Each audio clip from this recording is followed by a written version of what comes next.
Assalamualaikum warahmatullahi wabarakatuh. Apa kabar saudaraku semua dimanapun berada? Semoga selalu sehat dalam lindungan Allah Subhanahu wa Ta'ala. Amin ya Rabbal 'Alamin. Baik, pada kali ini Bu Fitri akan melanjutkan sharing ilmu Kitab Ta'limul Muta'alim, bab 8. Bab 8 ini tentang waktu keberhasilan dalam menuntut ilmu. Dalam menuntut ilmu, waktu yang paling bagus untuk menghafal adalah ketika menjelang subuh atau waktu sahur. Setelah tahajud, itu menghafal ilmu itu sangat bagus sekali. Masa yang paling bagus ketika mencari ilmu itu masa muda. Makanya masa muda itu nggak boleh digunakan untuk hura-hura sia-sia. Gunakan masa muda itu untuk mencari ilmu sekuat tenaga. Setelah itu waktu yang bagus untuk menghafal lagi setelah maghrib sampai isya. Itu ya di kitab Ta'limul Muta'alim ini. Waktu ta'alam minal mahdi ilal lahdi. Waktu mencari ilmu itu di Islam itu sering saya jelaskan di sini adalah dari lahir sampai nanti meninggal. Wajib di Islam wajib mencari ilmu terus tanpa henti. Dianjurkan kepada pencari ilmu untuk bersikap penyayang, suka menasihati, saling menasihati, dan jauh dari sifat iri dengki. Karena iri dengki itu sifatnya setan, itu penyakit hati ya. Iri dengki itu penyakit hati. Jadi ilmu itu adalah nur, cahaya, harus masuk di hati yang bersih. Kalau hati kita kotor, ada rasa iri dengki, sombong dan sebagainya, penyakit-penyakit hati itu, maka ilmu itu sulit untuk manfaat. Ya, ilmu itu cahaya, ilmu nur, ilmu itu cahaya. Lagi di sini dijelaskan bahwa seorang guru, ini ada cerita ini bahwa putra guru bisa menjadi alim karena kemauan keras sang guru untuk mencerdaskan muridnya. Ada seorang guru di sini, dia itu anaknya itu, putranya itu menjadi orang alim ya, hebat, karena guru tersebut selalu mencurahkan tenaganya, pikirannya untuk mencerdaskan murid-muridnya dengan ikhlas. Di sini ya. Di sini ada lagi seorang alim ulama, putranya sampai protes ya, begini, maksudnya bukan protes itu durhaka, bukan, cuma bilang bahwa saya mesti waktunya tuh siang untuk mencari ilmu ayah, kan begitu ya.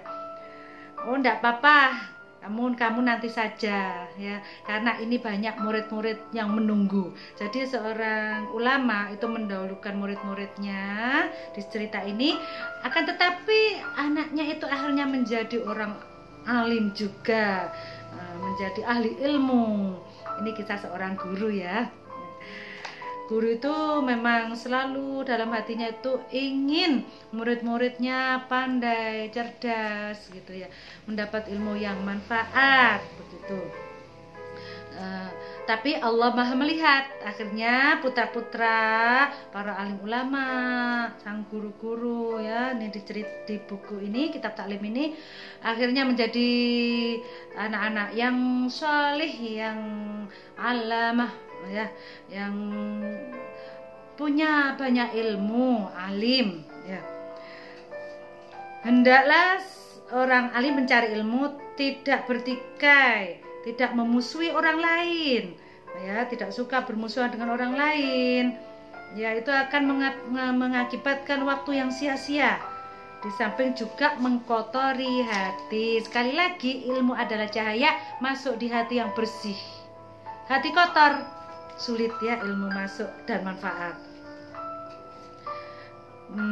Jadi ketika ada orang yang iri atau dengki, nggak usah dibalas dengan suatu yang jahat ya, karena orang dengki itu dipenuhi setan ya. Jadi seorang ahli ilmu itu ketika mencari ilmu ada ujian-ujian, ada cobaan.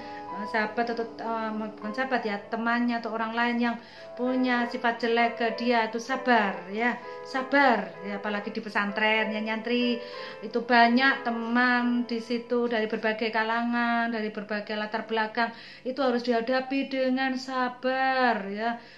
Terus sabar terus.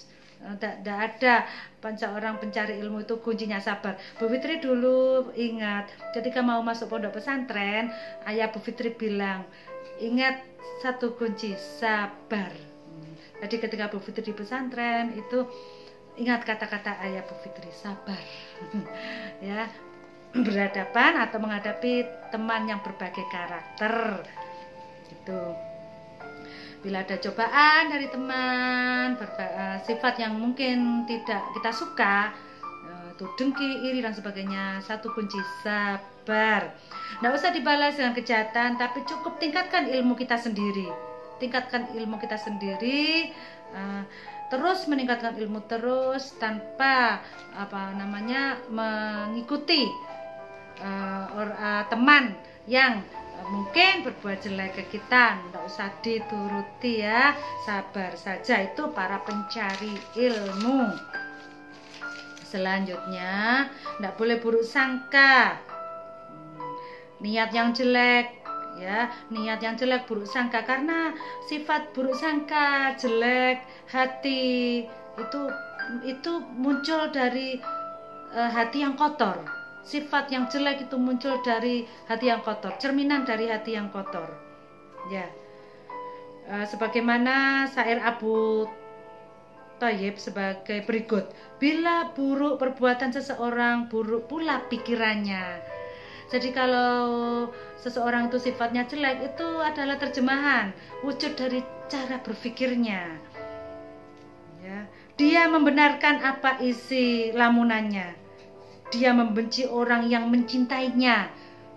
Bahkan ketika dia itu hatinya kotor, orang yang menyayanginya pun dibenci. Atas dasar apa? Pengaruh dari musuhnya, teman-temannya yang jelek itu pengaruhnya. Ia pun dalam kerugian yang gelap gulita. Jadi orang yang nakal, punya pikiran yang jahat, jelek, itu berasal dari pola pikirnya. Yang keluar dari cara bicaranya, cara sikapnya kepada orang lain.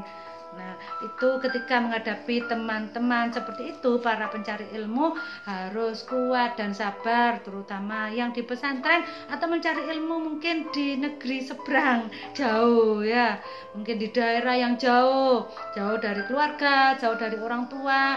Kalau dekat dari orang tua mah enak ya, ada yang melindungi, ada yang menasihati langsung. Tapi ketika jauh dari orang tua di pesantren, di kota lain, itu harus punya kekuatan, kesabaran yang tinggi ya. Sifat hati, penyakit hati yang kotor itu jangan sampai hinggap di jiwa seorang pencari ilmu. Jauhkan itu ya. Bahkan caranya begini, bahkan harus merubah dengan doa kepada Allah. Misalnya begini, ya Allah, hilangkan rasa iri, dengki, sombong, ria, dan semua penyakit hati yang ada dalam jiwaku ya Allah, sebagaimana Engkau mencabut penyakit hati orang-orang yang soleh ya gitu. Bahkan waktu Nabi dulu kan diambil ya hatinya, di situ segumpal darah yang kotor, dari malaikat mengambilnya.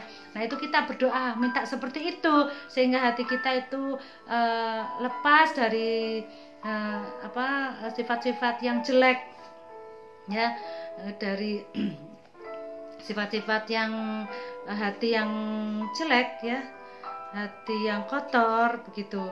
Karena kadang kan orang dengki itu melihat orang lain baik, melihat orang lain berbuat kebaikan, itu kadang itu dia nggak nerima ya, nggak mau karena nggak mau orang lain itu melebihi kebaikannya. Itu orang pelajar itu nggak boleh seperti itu ya. Ketika ada orang yang baik melebihi kita jangan langsung berbuat jelek ke dia atau iri, enggak, malah dekati. Dekati terus supaya kebaikannya itu nular ke kita, jangan malah dijauhi, malah diiri, malah disakiti dia. Ya, wah itu loh, dia itu begitu tuh sombong, dia begitu itu pamer. Enggak, jangan seudon dulu. Ya, mungkin dia memang begitu, ya memang dia sukanya begitu dan memang dia mampu begitu. Nah, dia husnudon. Begitu ya. Jadi ketika kita berlaku seperti berlaku baik, tapi orang lain atau teman kita masih berlaku jelek atau jahat ke kita, ya sudahlah, nggak apa-apa. Yang penting kita sudah dialog sama Allah, kita sudah izin sama Allah, kita sudah memasang niat yang baik sama Allah, kita jalan terus. Kalaupun ada orang lain yang iri atau dengki ke kita ketika menuntut ilmu terutama, itu nggak apa-apa. Ya itu biarlah ya, nggak usah dituruti karena menghabiskan waktu. Gitu aja kali ini, Taklimul Muta'alim sharing bab 8 sampai bab 9. Untuk selanjutnya nanti bab 10. Terima kasih. Assalamualaikum warahmatullahi wabarakatuh.